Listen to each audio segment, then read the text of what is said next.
You do the arti one at the time of the Guru Puja, right? Jai Jai Guru Dev Arati. Yeah, okay.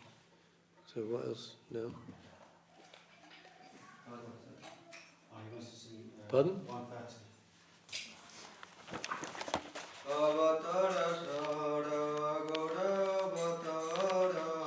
Utarashara Gauravatara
Krishna.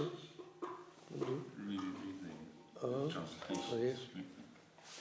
He's going to do Jai Krishna, Hare Krishna.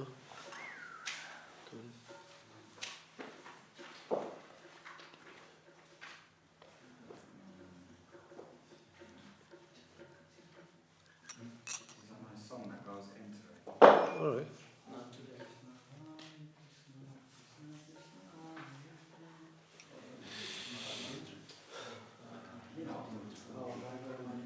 What page is that? Oh, there we go. It just came on 132. The next page. All right. You go. Gayo Ramadhusware. Gayo Ramadhusware.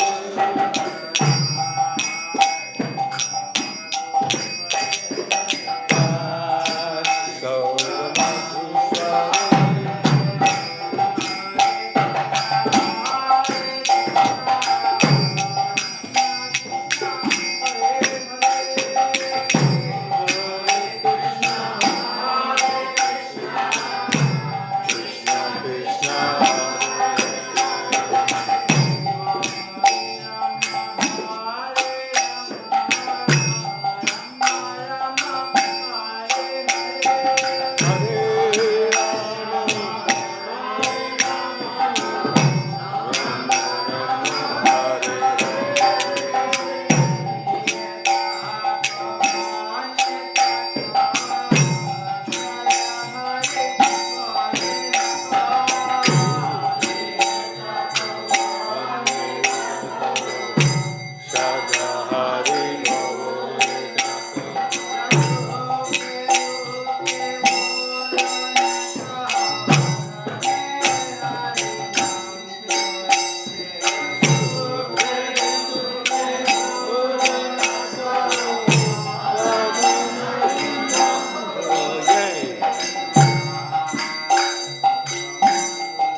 Anyway, today's very auspicious appearance day, 92nd appearance day of Srila Bhakti Sundar Govinda Dev-Goswami Maharaj, President Sevite Acharya of Sri Chaitanya Saraswati. And so we're gathered here today, God brothers, God sisters, friends, disciples. We're going to try to say something in glorification of His divine grace. So there's quite a few disciples of Srila Govinda Maharaj here. They can also say something. They've obviously come prepared for that with their notes or their spontaneous glorification. But just initially, I'll read this small article here, and there's also a little Prabhu's got another little one. So just read through that, try and immerse ourselves in the wonderful healing and blissful and devotional atmosphere of His divine grace. So this article is in the front of this book called Dignity of the Divine Servitor. And that was written some years ago, 91, December 91, 23rd of December, okay, that's 1991. That would have been the year that then Srila Govinda Maharaj was embarked on his many tours of the world to different temples around the devotees of the mission. And so he starts with the pranam mantra, of course, to Srila Govinda Maharaj. Gurvabhishta supurakam guru ganaya rashishya sambhushitam chinta chinta samasta vedanipuram Srirup panthanugam Govinda bidam ujvalam varatanam bhakjanvitam sundaram Vande Vishwaguruncha divya bhagavat premno hi bija pradam. I worship the holy lotus feet of He who perfectly fulfills the most cherished wish of His divine master, who is adept in all Vedic conceptions, both conceivable and inconceivable, who is the faithful follower in the line of Sri Rupa, who is known as Srila Govinda Maharaj, whose beautiful divine figure revels in the mellows of divine love, who is the Guru of the entire universe and the bestower of the seed of divine love for the Supreme Lord. And then this is a small essay by Srila Bhakti Dev-Goswami. She wrote at that time, I pay my sincere, fallen and prayerful obeisances to Srila Guru Maharaj, His Divine Grace, Srila Bhakti Rakak Srila Dev-Goswami Maharaj. I think it was actually a speech he gave on, being a talk he gave rather. Yeah, that would have been on the probably the appearance day of Srila Govinda Maharaj then in 91, because it says offered for the glorification and satisfaction of Srila Govinda Maharaj. And to his dear most servitor, the glorious Sri Acharya Dev of his exalted mission of Sri Chaitanya Saraswati Mati's divine grace, Srila Bhakti Sundar Govinda Maharaj, who has been so patient in tutoring my lowly self, that the dignified glories of both of them can be chanted on this occasion of Srila Bhakti Sundar Govinda Maharaj's 63rd appearance day. Now it's the 92nd, so is most befitting and all auspicious. Therefore I pray to their divine graces that their glorification may be accepted in the form of this book, Dignity of the Divine Servitor. The author of Sri Chaitanya Bhagavat, Srila Vrindavan Das Thakur, was a disciple of Sri Nityananda Prabhu. Generally, the disciple sees his guru as the manifestation of Krishna or Mahaprabhu. Nityananda Prabhu is directly the manifestation of Mahaprabhu, yet Srila Vrindavan Das Thakur considered it even more glorious to declare him to be supremely exalted as the best servitor of Sri Chaitanya Mahaprabhu. This example reinforces the ever-present theme of the teachings of our esteemed Sri Guru Varga, exemplified in Srila Guru Maharaj and Srila Govinda Maharaj, that to be a servant of divinity is the most exalted and glorious position, It is in this vein that the attempt is being made in our dignity of the Divine Servitor to broadcast our Gurudev's glories. Srila Guru Maharaj was always very joyful to chant the nature of devotion and of the devotees, and he did so in innumerable ways. One of his valuable contributions to the world is the supremely holy scripture of pure bhakti, Sri Sri Prapanna Jivanamritam. On reading the glorious descriptions given there about the life of devotion, we cannot but consider the embodiment of that to be our effulgent Om Vishnupad Sri Srila Bhakti Sundar Govinda Maharaj. Okay, sorry, that was actually Mahananda Das Bhakti Ranjan, now Sripad Madhusudan Maharaj. And that's in the very front part, because he published the book, okay, in Navadvip. So this is the glorification that I was going to read. This is a lecture now given by Srila Sudhir Maharaj, California, on the appearance day of Srila Govinda Maharaj, 1990. Okay, so at last, after many years, we have the opportunity to glorify Srila Govinda Maharaj.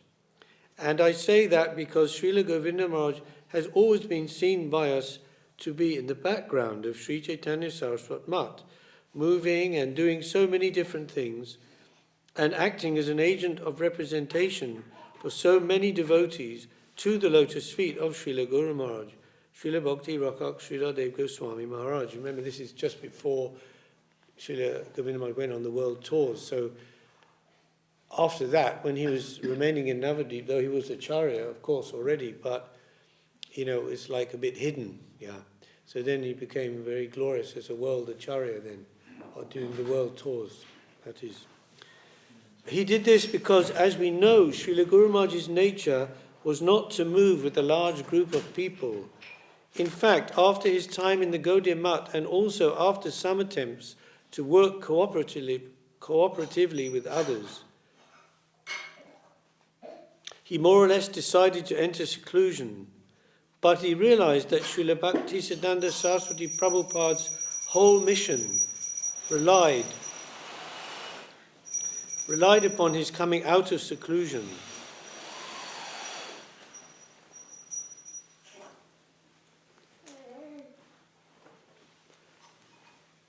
Okay, then there's a whole section here about Srila Saraswati Thakur and explaining about how the Srila Guru Maharaj's realization. He knew that Srila Saraswati Thakur was very much liking the preaching mood, extensive preaching mood, and so Srila Guru Maharaj said, when I came to Navadvip, I had made a compromise that personally I felt drawn and attracted to the life of seclusion, especially after what had happened and all the various problems in the Gaudiya Mat. So, but at the same time, his intimation from Sri Nityananda Prabhu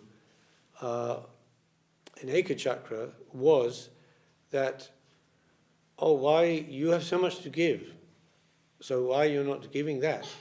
So this idea, he said, I made a compromise that I would stay in Navadvip, but who is coming here, I'll try to help them, by preaching, by giving some help. So it's explaining that. I'm not an aggressive preacher or canvasser, but if some will feel some relief from my Hari Katha, I won't deny them. Because Srila Guru Maharaj, Srila Sridhar Maharaj, was not inclined to do many of the various activities involved in preaching or to manage things so much, it made room for a very special assistant. Srila Govinda Maharaj came to him as a young brahmachari of about 17 years old. He was given the name Gorendu Das, brahmachari, and within a week, Srila Guru Maharaj was introducing him to other godbrothers as his successor. He came across the Ganges, Nashinga Chaturdashi, actually, in that year, 1947. He was 17 years of age. There was some opposition also from his family that he would join the Mutt completely. And but that was overcome. So he asked, this is Srila Sridhar Maharaj, asked Krishnadas Babaji Maharaj, it was his good friend, "I think this boy can be my successor. Examine him and tell me your opinion." So Babaji Maharaj examined him in a way I imagine only he could, and he concluded that he was fit for such special service. When Srila Guru Maharaj was living upstairs renting a room from Srila Swami Maharaj Prabhupada above his laboratory at Sitakant Banerjee Lane in Calcutta, Govinda Maharaj was there as a young brahmachari. Srila Govinda Maharaj related to us that Srila Swami Maharaj Prabhupada and Srila Guru Maharaj would regularly become very absorbed and spend much time discussing Srimad Bhagavad Gita, Srimad Bhagavatam and related topics. They'd become absorbed to such an extent that Srila Prabhupada's neglect of his pharmaceutical business downstairs partly led to its decline. Sometimes Srila Govinda Maharaj would have breakfast with Srila Swami Maharaj Prabhupada, and he mentioned, even for breakfast, Swami Maharaj would always have some puris fried in ghee, as well as a little sabji and different things like that. But Govinda Maharaj and Guru Maharaj were always keen to have muri, puffed rice, on practically every occasion. Govinda Maharaj said that Swami Maharaj would always invite him to take puris and sabji, but he would decline, saying, No, muri is fine for me. But Swami Maharaj would object, muri? That is simply cheating the stomach. No, joke there. Srila Govinda Maharaj was very happy during their stay there. He said, Swami Maharaj used to give me classes and he would teach me, among other things, Srimad Bhagavad Gita. The point I'm making is that he was there from the very beginning and in a very special capacity. When the different factions of the Gaudiya Math would meet, Srila Govinda Maharaj was there and he witnessed many of their negotiations with Srila Guru Maharaj. He knows the discussions and all the personalities involved. In the Gaudiya Math, he is therefore very well known and respected by everyone, and they have known him since a long time ago. He was so familiar with the luminaries of the Gaudiya Math, and he knew their individual personalities so well, that once he was going to a program with some other godbrothers of Srila Guru Maharaj, when the following incident happened. Srila Guru Maharaj was not there, so Govinda Maharaj was accompanying a Gaudiya Math Acharya, Sripad Bhakti Saranga Goswami Maharaj, along with some of his disciples, to a preaching engagement. As they were approaching the venue, Govinda Maharaj noticed indications in the sky that rain was likely. He then turned to one of Sripad Goswami Maharaj's principal disciples and said, "Do you know which verse your Guru Maharaj is going to speak on at the lecture?" The disciple replied, "Of course not. I don't know what he's going to say or what he's going to talk about." "Well, I do." "How is that possible?" To which Govinda Maharaj simply replied, "I know what verse he's going to speak on." He then proceeded to recite the following verse, Jada Chuta Katha Lapa Karna Piyusha Varjita Tadinam Dudinam Manye Megachanang Nadudinam. This verse means, normally we judge a good day by the weather. If it's sunny outside, we think it's a nice day, and if the weather's bad, we think it's a bad day. But the criterion for a Vaishnava is that he considers a day to be good if he has either engaged in or has heard some Hari Katha on that day, because he noticed the weather. So that was the thing. They arrived there, and as predicted by Srila Govinda Maharaj, that Acharya, a godbrother of Srila Guru Maharaj, began his lecture by reciting and discussing this very verse.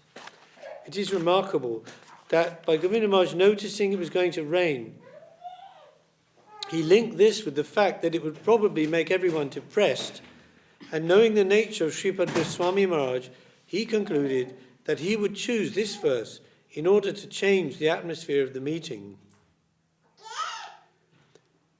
Sripad Goswami Maharaj, he had come to London and Germany and some kind of, much earlier in the 1940s, like this, established a mission. Also in London, Vasudev Gaudiya Math still running. Not only did Srila Govinda Maharaj compete with his contemporaries in this way, but even at a very early age, he could hold his own with the godbrothers of Srila Guru Maharaj. On one such occasion, he challenged in a slightly mischievous way one sannyasi who had a reputation for being a big pundit. Govinda Maharaj said, "Can I ask you a question?" "Yes, what is it?" "Can God commit suicide?" The godbrother was incensed. "Why are you asking a question like this? It is not a good question." Govinda Maharaj said, "Well, maybe it's not a good question, but can you answer it?" "You shouldn't ask such questions." "I know, but can you answer it?" "Why are you pressing me in this way?" Then Govinda Maharaj said, "Well, I know the answer. I just want to know whether you can answer it also." Guru Maharaj's godbrother then said, "You are just a boy. What do you know?" To which Govinda Maharaj quoted this verse, "Valo aham jagatam nad, name vala saraswati, vala vyalasya goraram, king nahanta kalevaram," which in summary says, "A baby cobra can still kill you." He then proceeded to answer his own question by saying, yes, God can commit suicide. He commits suicide in Brahman, his impersonal aspect, the Brahmajyoti, where the infinitesimal parts of Bhagavan, the Jivas, lose their individuality. In that way, the Absolute commits suicide. Srila Guru Maharaj used to tell that story often, but I never heard him attribute it to Srila Govinda Maharaj. Only later I learned who that boy was. Srila Guru Maharaj also would sometimes comment, one should not ask, can God commit suicide? So, in other words, the point being made is that although Srila Govinda Maharaj was a very close and very, very qualified disciple of Srila Guru Maharaj, but he wasn't like a parrot, you know. He had his own mind and his own way of speaking and thinking, and he wasn't afraid to express that. That's good. Srila Govinda Maharaj many times revealed his brilliance before Srila Guru Maharaj's godbrothers. One occasion was at the Imlitala temple, a temple established in Vrindavan by Sripad Bhakti Dev-Goswami Maharaj. When Mahaprabhu first entered Vrindavan, he sat beneath the tree known as Imlitala, which is now in the courtyard of the temple. There on the wall are some verses composed by Srila Guru Maharaj, inscribed in marble, describing the exact date of Mahaprabhu's arrival in Vrindavan and the time of his Leela beneath the Imlitala. In Sanskrit verse, there are ways to describe numbers by implication. For example, if you say Veda, it can mean the number 3 or 4. This is because sometimes it's considered that there are 3 sections of the Vedas, and sometimes 4. There are also other words that numbers are associated with. Thus, in a sort of mystical, poetic way, Srila Guru Maharaj mentioned the date, though that date generally is not known. It is only hinted at and described in a general way in Sri Chaitanya Charitamrita and other places. When first reading the shlokas inscribed there, the godbrothers of Srila Guru Maharaj could not fully understand what he'd written. From their understanding, some were convinced that Srila Bhakti Siddhanta Saraswati Thakur might even have been of a different opinion concerning that date. Because it was known that Srila Bhakti Siddhanta Saraswati Thakur was an expert astrologer also, and in his early life at college and after that, he'd written a book actually called Surya Siddhanta, which is still used. And so probably they thought he would know the date. So what is the date here that Srila Sridhar Maharaj has written? So again, the young Gorendu Brahmachari, our Srila Govinda Maharaj, came and said, "Oh, I know what it means." And they were all surprised. He then explained the date mentioned there. They reacted, "But that differs from the date given by Srila Bhakti Siddhanta Saraswati Thakur." Govinda Maharaj answered, "That may be, but what my Guru says is right. What Srila Guru Maharaj says is true. It does not matter if anyone else differs with it, whoever they are. It is true, and I can prove it." He then proceeded to expand on various passages and thereby he explained how Srila Guru Maharaj came to those conclusions by inference from Sri Chaitanya Charitamrita. He astounded everyone. Srila Govinda Maharaj is always very competent, especially at representing Srila Guru Maharaj and his conception, and he has a wonderful Vaishnava heart. It was shown one time in the following way. Even the gopis have groups and party spirit, quote unquote. This sometimes causes them not to get along with each other, and this is also so with their followers. In this way, there were some differences between the different camps of godbrothers of Srila Guru Maharaj and their disciples. One day, many of them, along with their disciples, were going to Vrindavan to honor a holy festival. It so happened that Sripad Tirtha Maharaj and his disciples were at the same train station at the same time as Srila Guru Maharaj and his entourage. Sripad Tirtha Maharaj was sometimes described by Srila Bhakti Siddhanta Saraswati Thakur as being most dear to him, Prabhupada Preshta, and he even had verses in Tirtha Maharaj's glorification chiseled into marble in the Bagh Bazar Mutt in Kolkata. But Srila Guru Maharaj and Sripad Tirtha Maharaj at that time were not on speaking terms. Govinda Maharaj noticed Tirtha Maharaj, and seeing such an august personality, he felt some disturbance at not being able to properly honor him due to the differences between the two parties. He then went and asked Srila Guru Maharaj, Tirtha Maharaj is over there. I feel compelled to offer my obeisances to him. May I have your permission to do so? Srila Guru Maharaj replied, yes, of course you may. No, that's Vaishnava, right? It's not like, oh, he's done, no, don't, better not. No, of course, do that. Sometimes we may have differences, but we always offer respect. And sometimes that may be a little distance. But the faces of Tirtha Maharaj and his group of devotees up to this point were a little stern. But Srila Govinda Maharaj went over and offered his dandavats to Tirtha Maharaj and talked a little with him as well as with his group, and soon they were all smiling. He had a way of charming all of them. Govinda Maharaj always liked to glorify the devotees, and he wrote many stanzas in their praise.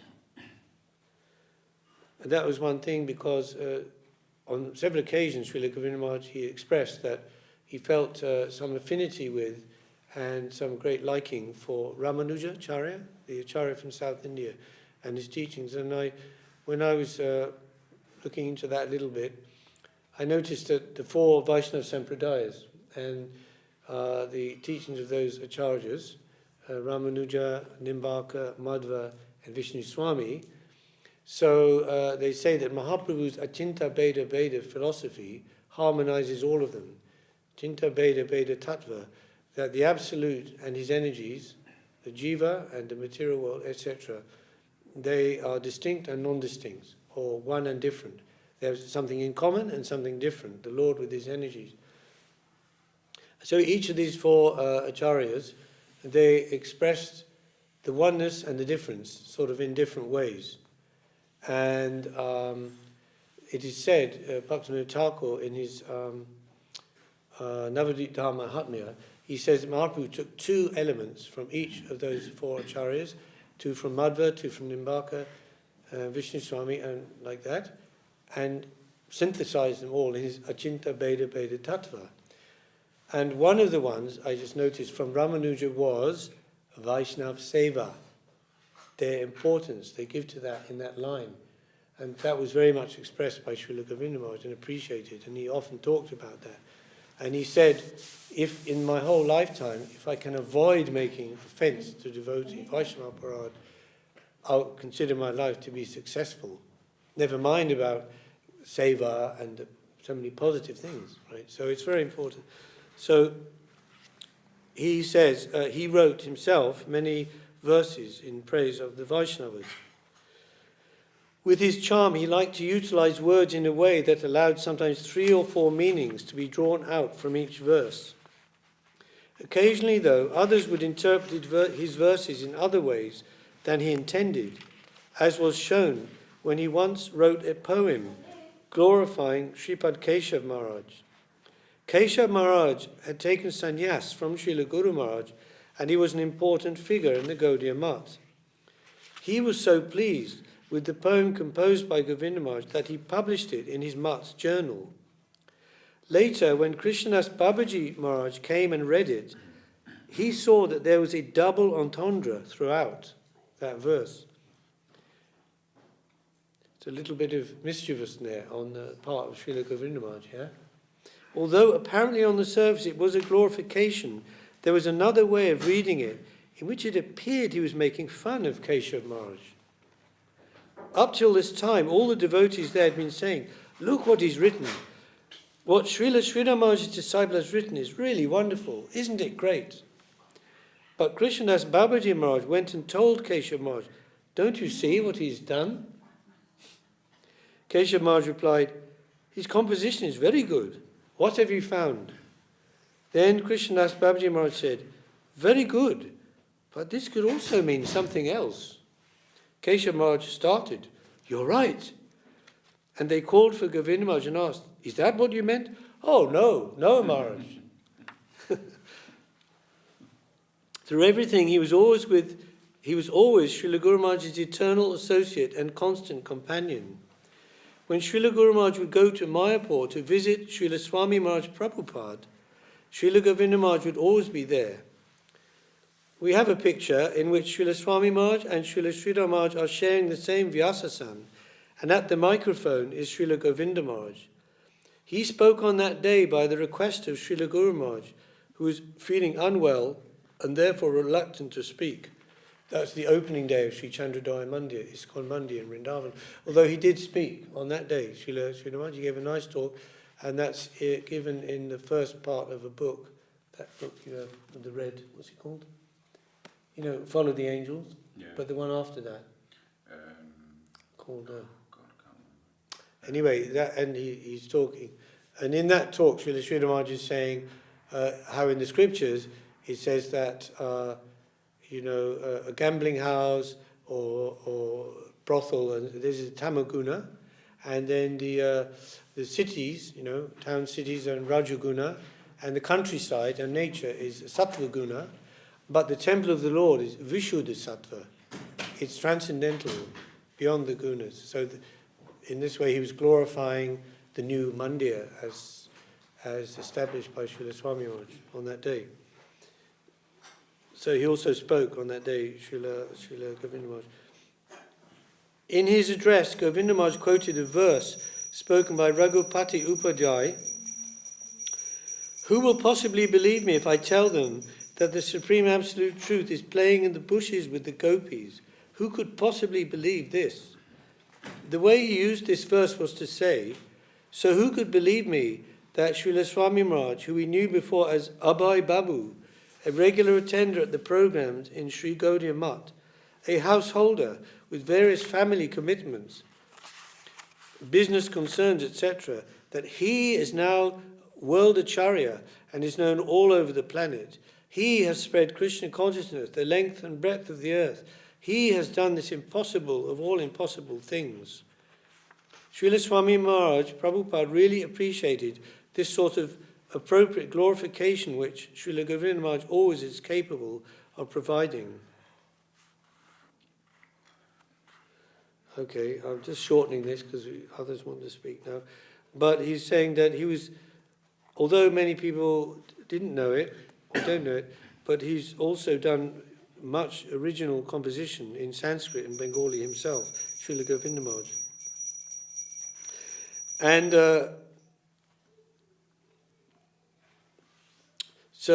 mentioning that the relationship between guru and disciple is not limited to dasya rasa, or master and servant, but there's also friendship, and in some cases even a sort of paternal feeling by the disciple towards the guru in providing care and so forth.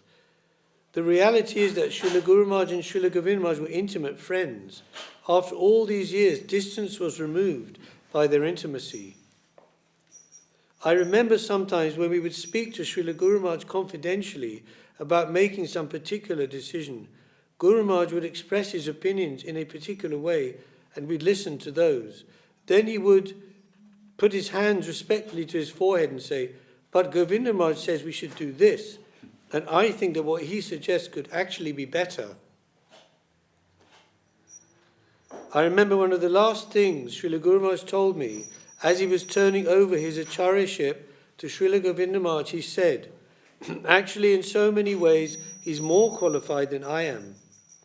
If you get to know him more intimately, more personally, you'll come to understand what sort of transcendental character he has. Furthermore, there is something that is hard and indeed impossible to erase from my memory, and I don't try to. I was soon to be going to America, and it was towards the very end of Srila Guru Maharaj's manifest pastimes. He called me into his room, and knowing that I was leaving for the West and maybe would not see him again, he called me over to his bed. I was very close to him, eye to eye, face to face. He grasped both of my shoulders very firmly and then started shaking my body with my head jostling about. And he said, "Goswami Maharaj, this may be my last instruction to you." The whole time he just kept on shaking me.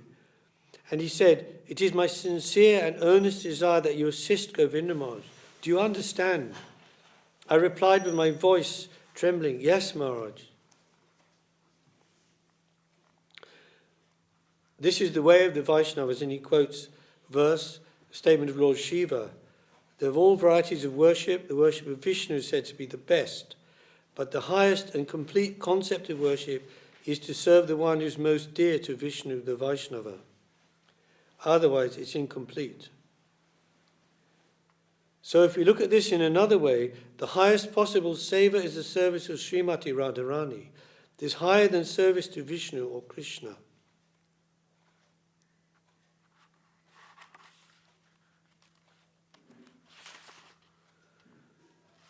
So then he's talking a lot about that service of the Vaishnava and its importance.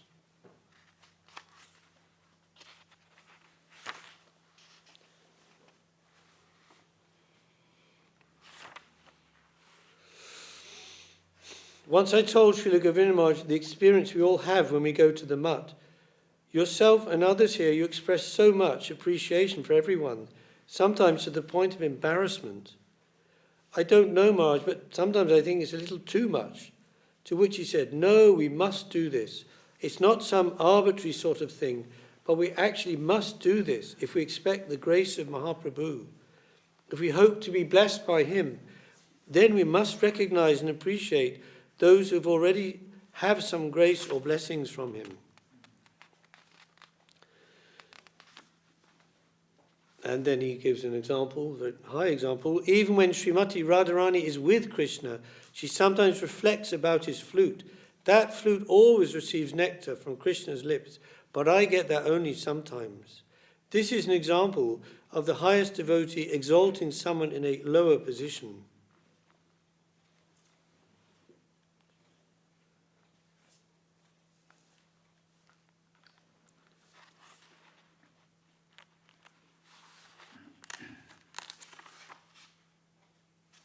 Okay, it's the last part.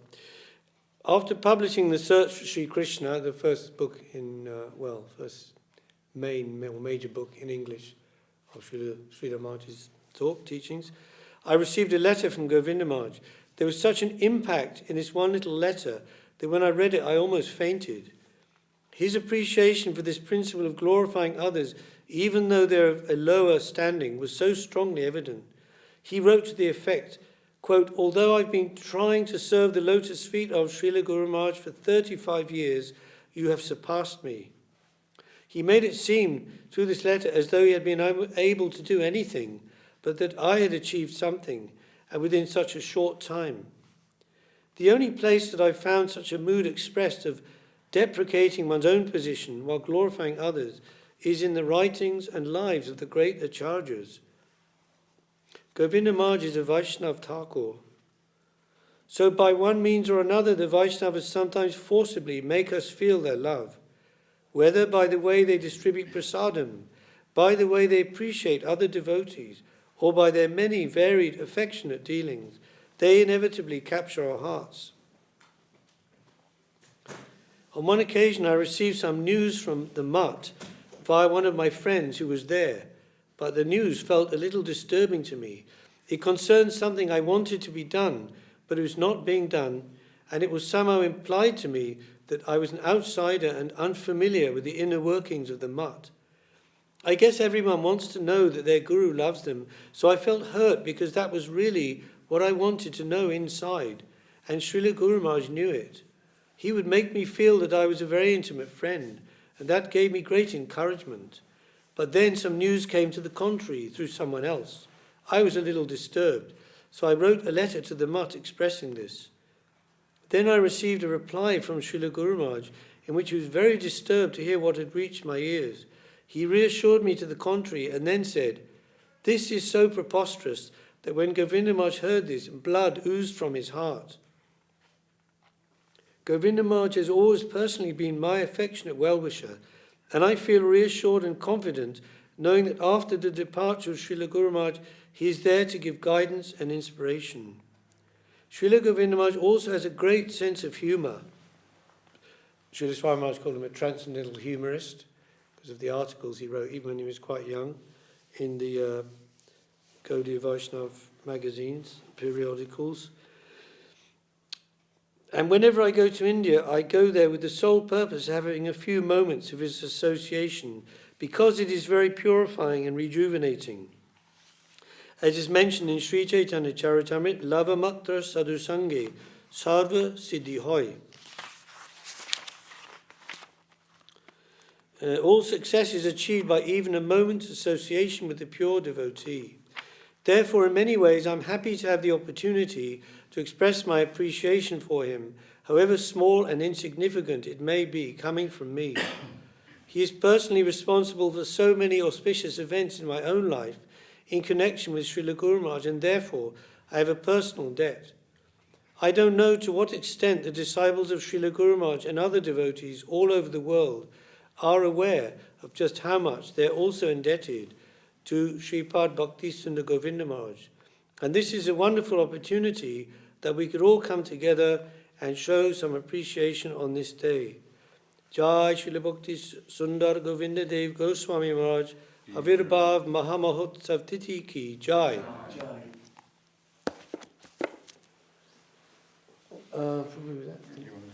Would you like to read it? Because I'm tired. If you can. And tell what it is. Is there time for more? Yes. Only short, isn't it? Yeah. The son of Lord Shiva, in the village of Bamanpara, formerly called Brahmanpur, the land of the Brahmins and cows, Burdwan district, West Bengal, India. Excuse me, this is by who, the article? No. By who? Or I have no idea. Oh. It's, well, it says at the bottom, it's from Srila Guru Maharaj, briefly his hobbies and, history, transcendental, a condensed extract from Srila Guru Maharaj. Oh, okay. Sorry. Interrupt. Okay, Burdwan district, West Bengal, India, lived the blessed parents of Srila Bhakti Sundar Govinda Dev Goswami Maharaj, Sri Nitai Padadasa Adhikari, and Srimati Tridandi Devi, from the respected Chapodyai Brahminic lineage, or the English version of the last name, Chatterjee. Sri Nitai Padadas Adhikari and his ancestors belonged to the Parivar, or spiritual discipleship of Nityananda Prabhu. It's general knowledge in the family that Nityananda Prabhu gave the title Das Adhikari to the family, and the family changed their last name, Chattopadhyay, to the title Das Adhikari. The firstborn and son of Nitai Pada Prabhu and Tarangini Devi died 1 year after their birth. With hearts afflicted by pain and fervent prayers, the family decided to call on the grace of the Lord Shiva for their son to appear in his family. Submit to the appropriate worship of Sri Guru Raj, meaning old Shiva, the very old and powerful Shiva Lingam presiding over near Jamalpur, and satisfy him with bal leaf offerings, Ganges water, and the promise that the child someday would take sannyas. Nitai Pada Prabhu and Tarangini Devi conceived the son of Lord Shiva. On Tuesday 17th in December 1929, the auspicious child appeared. Tula, Libra, was coming out. The moon was in Mithuna, Gemini. And the Tithi lunar day was Krishna Dvitya. When the birth announcement first came to Nitai Pada Prabhu's ears, he ran straight into Jamalpur without even seeing the newborn baby. Upon arriving at Bullaraj temple with his prostrate bow, obeisance, Nitai Pada Prabhu informed the Lord Shiva in prayer the news of his son's birth. At the time, Nitai Pada Prabhu heard Shiva's voice. Yes, my son is born, but go immediately and take off the kajol, protective black marks that are commonly applied to babies and children in India to counteract any bad augury, envy, ghosts, etc. of his body. I am his protector and no evil will ever touch him. Nitai Pada Prabhu was astonished and immediately returned to his residence in Bamampara to find that, in fact, the family's women had covered the newborn baby with kajol. After Nitai Pada Prabhu transmitted Shiva's order to the family, they gladly washed the kajol from the newborn child's body. From that day, everyone in the village and surrounding areas knew that this child was the son of Lord Shiva, and needless to say, was the only child not wearing kajol. The child was first named Dharmadas and was adored by all who saw him. He had long, auspicious arms and long eyes.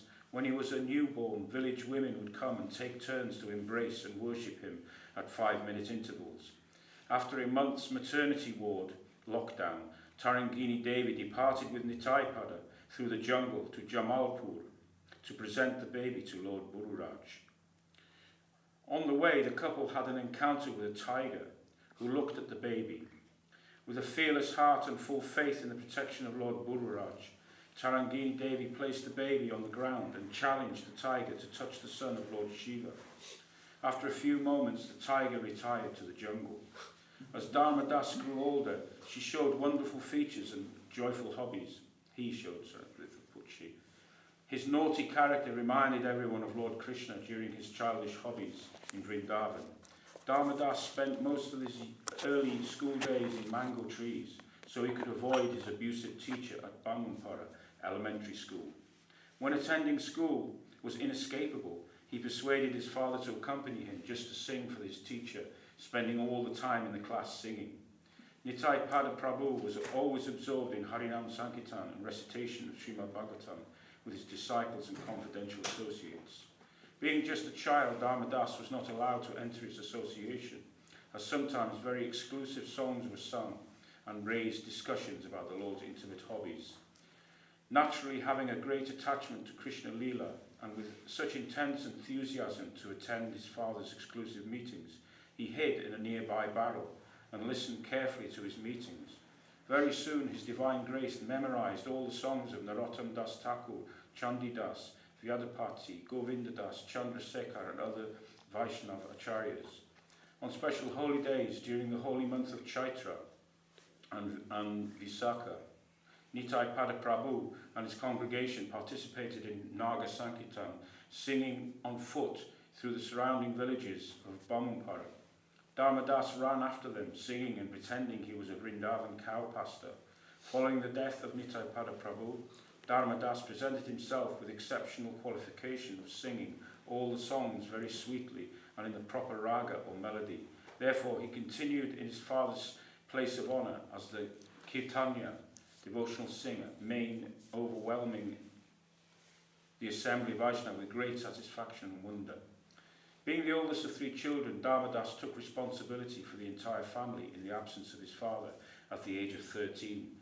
To support the family and obtain some medical degree, he left Bamampara and went to Nandagat, Burdwan district, to work as a medical assistant at the age of 16. Srila Govinda Maharaj said, "I was not afraid to have Lord Shiva like my father anywhere. There is always victory in my life and I am very happy." This Bullaraj Shiva temple is the same as Srila Sridhar Maharaj's used to walk from Hapanya with lotus flower offerings, where he saw the Vishvarupa, the universal form of the Lord. Hapanya and Bamampara are approximately 7 km away apart, and Jamalpur is somewhere in between. As a young man, Srila Sridhar Maharaj infallibly bathed every day in the holy Ganges in Dampol. Up early before dawn, walked there every day 3 miles and back. He also collected some lotus flowers from a nature reserve and offered them every day to the Ganges and Lord Shiva. Once, as he walked into Jamalpur with a lotus flower in his hand to offer him to the Guru Raj deity, he had a sudden revelation of Vishvarup. And that's it, that's where it ends. Oh. It Oh, just says okay. Centennial Anthology, History, Transcendental. Right. So he said when he was 16 he went to work in the medical, Yeah. but when he was 17 that's when he came to Srila Guru Maharaj. Yeah. So that didn't last very long, obviously. That's right. And yeah, I don't know how he heard about Srila Guru Maharaj. Do you know that part? How he first came across him, or externally? Obviously they're eternally related. Well, But- didn't they have some party, Vaishnava party? That's right. Visiting. Oh, that's right. From the Mat, Sridhar Maharaj's Mat, the brahmacharis were going around doing kirtan, and they must have come to Bamanpara, and Yeah. he was very attracted. Yeah, he was very attracted. And then, of course, he would ask, who is your guru, where is he from, and like this, yeah. Okay. And he said, oh, wanted to go with them. Or they wanted him to come with them. Yeah. They were attracted to him and to see his devotion. And he said, well, I must come now then, otherwise I won't come. You're right. So that was like... Come immediately. Yeah. Machine Dev's appearance there. Jai. Are you ready for the offering? The offering's on. Oh, okay. It's still going on. So would it be arti in about when? So the arti will be about a half hour. Half an hour? Yeah, a little bit like 20 minutes. Yeah, okay. So, okay, anybody like to say anything? Well, that's so great, isn't it? I didn't, because I'd never heard that one, actually. I mean, I knew that Maharaj was from Bamanpara and some of the things, but I didn't know the details about that. Such a strong connection there with Lord Shiva, you know. Yeah. Because, you know, someone just hearing that might say, well, that's some, you know, exaggeration, or something that one's guru might say, Sridhar Maharaj, they might say or think that he's saying that in glorification, you know, his disciple. But there you can see that this was very strong even before his birth. And also later on, when he was in the Mat helping Sridhar Maharaj, and there are some examples of him dealing with animals and dangerous animals fearlessly, like wrestling with the buffalo, you know, the big horns they have, like. So normally you wouldn't, you wouldn't sort of do that, but he would be wrestling like this. And even Sridhar Maharaj was calling down from the balcony, "Oh, Govinda, this is very dangerous. Don't do that." Like, "No problem, Maharaj." You know, it's like this. You know. And also, he had some ability, definitely, to communicate with animals. You know, that's Lord Shiva's Pashupati, Lord of the lower beings. Of course, they're born in the Dham, these animals, something else, but generally the lower beings and ghostly spirits, subhuman species.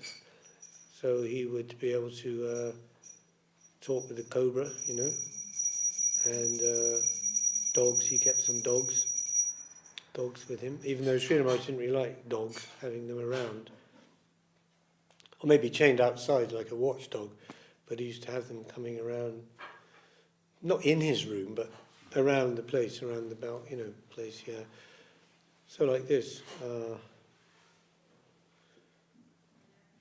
And there's one example I think it was on, would have been, Gaurapanim. Traditionally they go around the villages collecting things for the offering, the feast offering, dal, rice, you know, large amounts, sacks, you know. And they went with one cart to one village. And and as they were going towards that village, the person from the village next to it said, "Oh, there's no point you going there. They won't give anything." He said, "I tried so many times to get some things from them, and they were not giving." And the Guru Maharaj said, "No, I'm going there, and by the end of today, this cart will be full, you know, from that village, and that's what happened. And apparently the head man of that village, he said, I wasn't going to give anything, but when I saw you, I just thought, I knew in myself, whatever this person asked, I must give, like that. This is a Shiv Shakti, maybe, So, got a few minutes if you want to. Anyone's had any dealings with Srila Govinda Maharaj or stories about him, can say.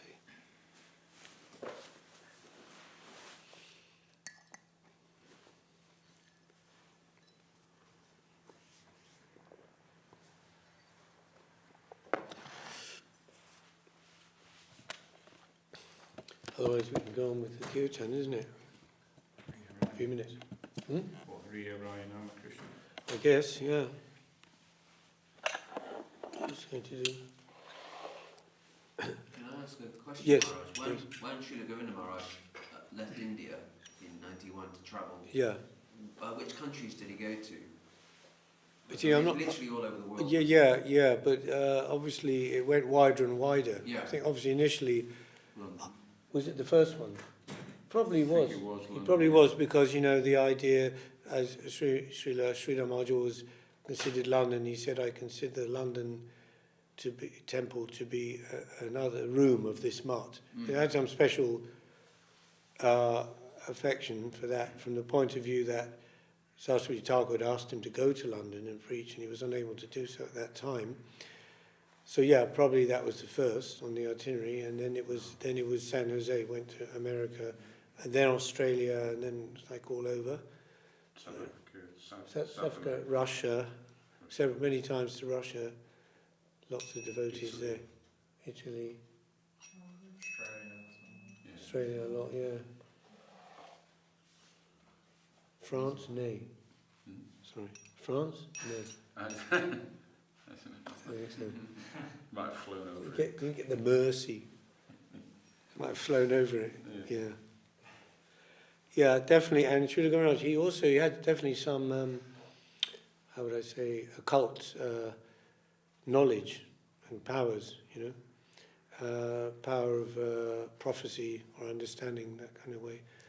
And one time there was some, because he was probably, as an acharya, he was sort of younger in age than was traditionally, like in the Gaudiya Math. And there was someone a little bit envious of him, and didn't understand his position and his, as Srila Guru Maharaj said, he's a natural Paramahamsa. But externally, he would be very friendly and very jovial generally, and very accommodating to everyone, and very simple.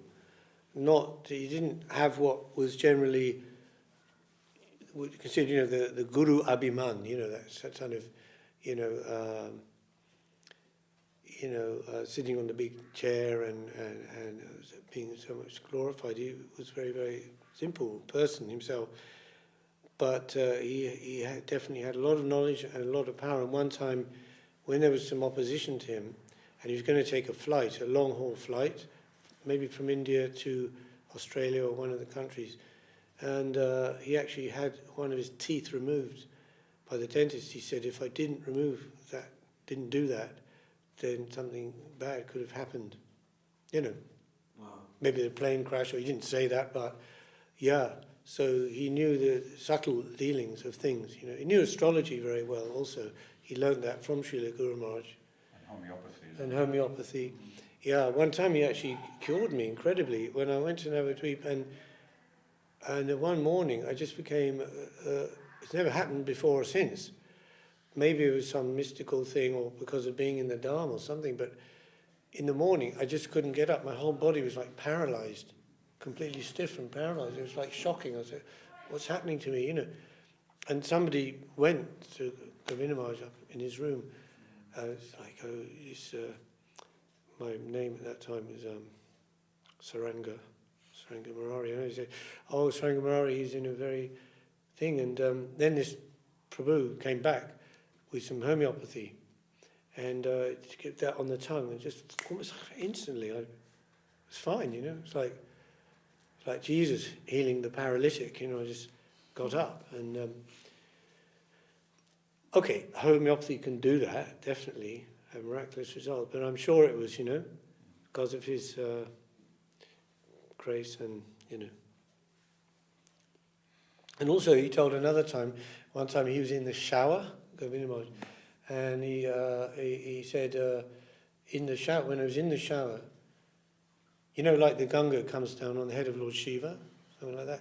So he was in the shower, and the water, through the water, came this message from Lord Shiva to him about something very, very important thing. There's a homeopathic remedy for Sridhar Maharaj, because he was really Right. ill. Okay. What remedy it should be? I am your son. Tell me what remedy.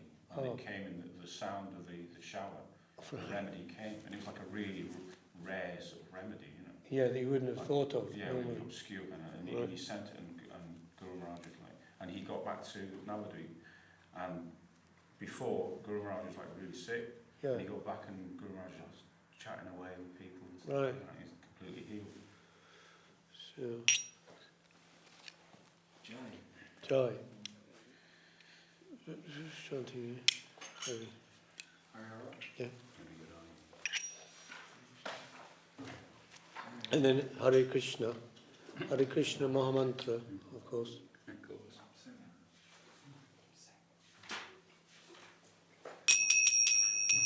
Hare Haraya Nama Krishnaya Radhavaya Nama Hare Haraya Nama Krishnaya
Adi Guru Vaishnava Pati Jayamaya Adi Guru Vaishnava Pati Padma Pariya Harinam Sankirtan Harinam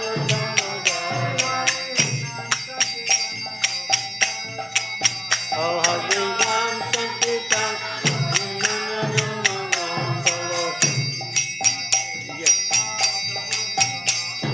Shri Krishna Chaitanya Prabhu Nityananda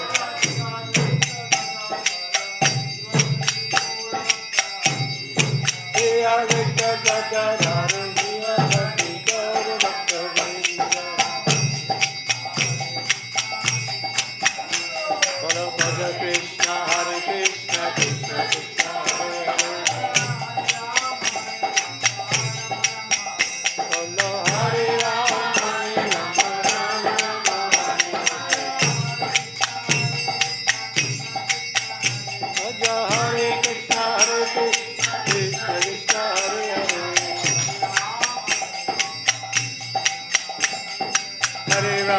Hare Ram Hare Ram Ram Ram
Hare Bhaja Hare Krishna Krishna Krishna Hare Hare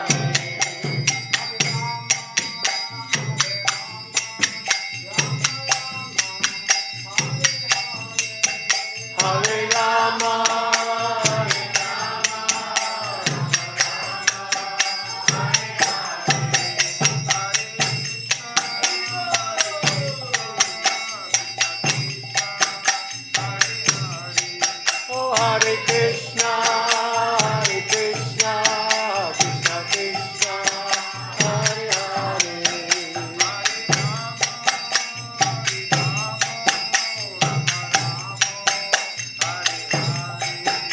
Rama Rama Hare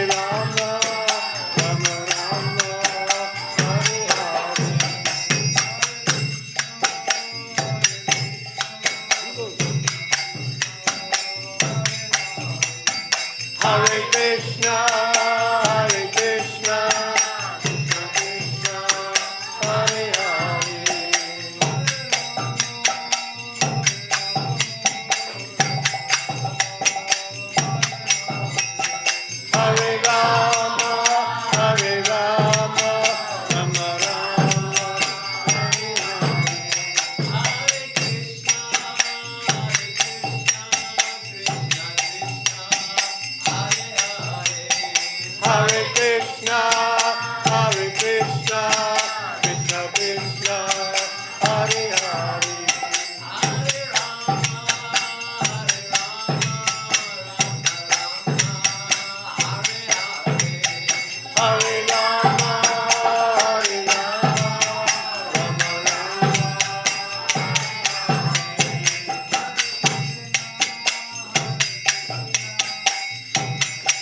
Hare Krishna, Hare Krishna, Krishna Krishna, Hare Hare.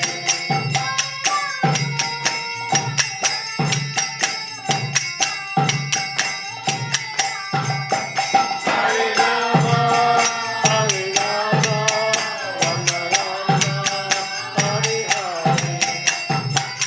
Hare Bol.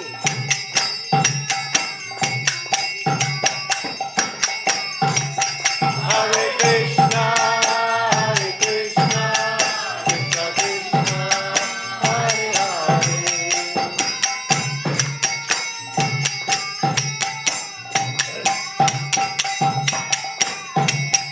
Hare Rama, Hare Rama,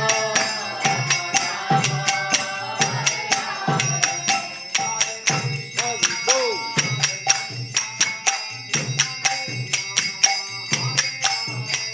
Oh, Hare Krishna, Hare Krishna, Krishna Krishna, Hare Hare.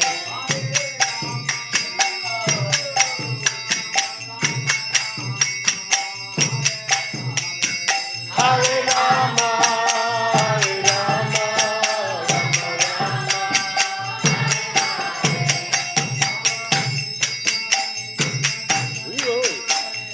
Hare Krishna, Krishna Krishna.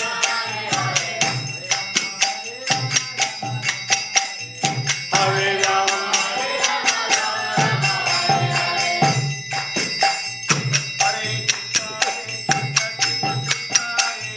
Hare Krishna, Krishna Krishna, Hare Hare.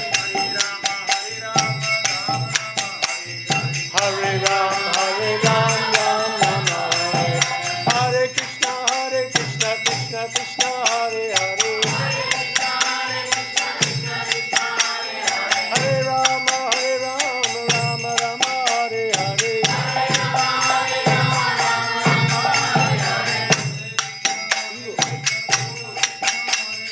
Hare Krishna, Krishna Krishna, Hare Hare. Hare Ram, Ram Rama Hare. Hare Krishna, Krishna Krishna, Hare Hare. Hare Ram, Ram Rama Hare.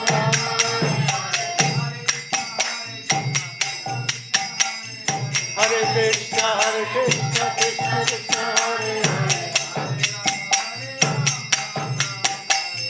Hare Ram, Ram Rama Hare. Hare Krishna, Krishna Krishna, Hare Hare. Hare Ram, Ram Rama Hare. Hare Krishna, Krishna Krishna, Hare Hare. Hare Ram, Ram Rama Hare. Hare Krishna, Krishna Krishna, Hare Hare. Hare Rama, Rama Rama Hare. Hare Bol.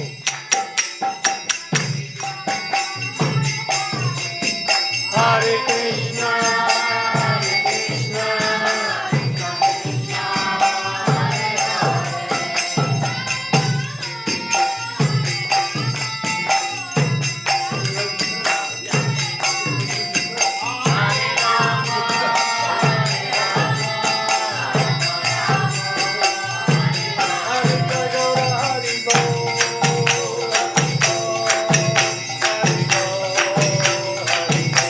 Hare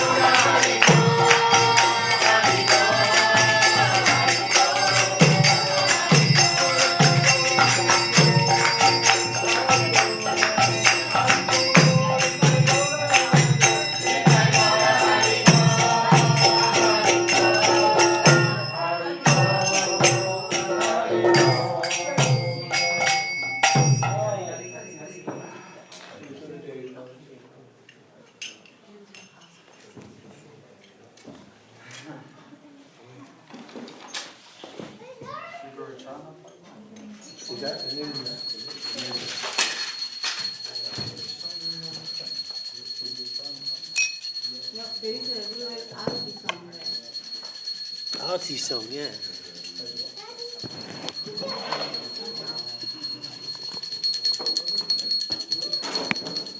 Do you want to sing? Do you want to sing arty song?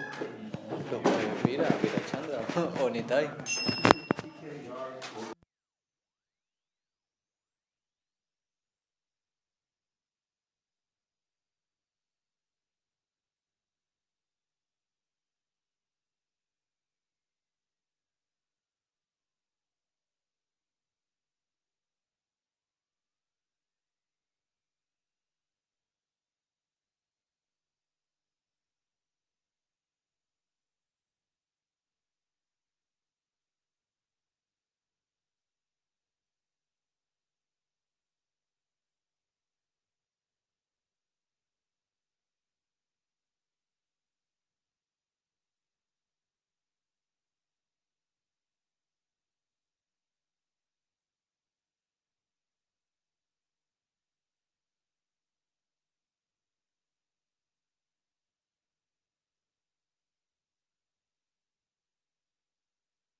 Shri Krishna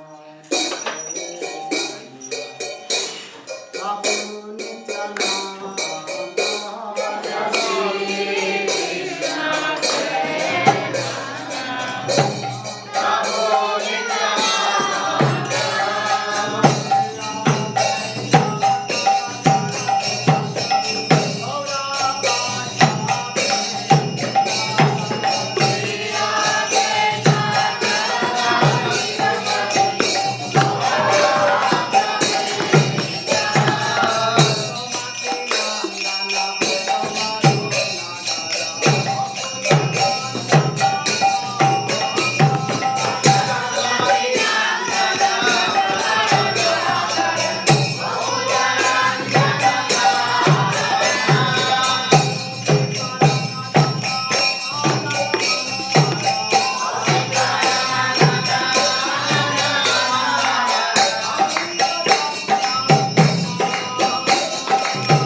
Jai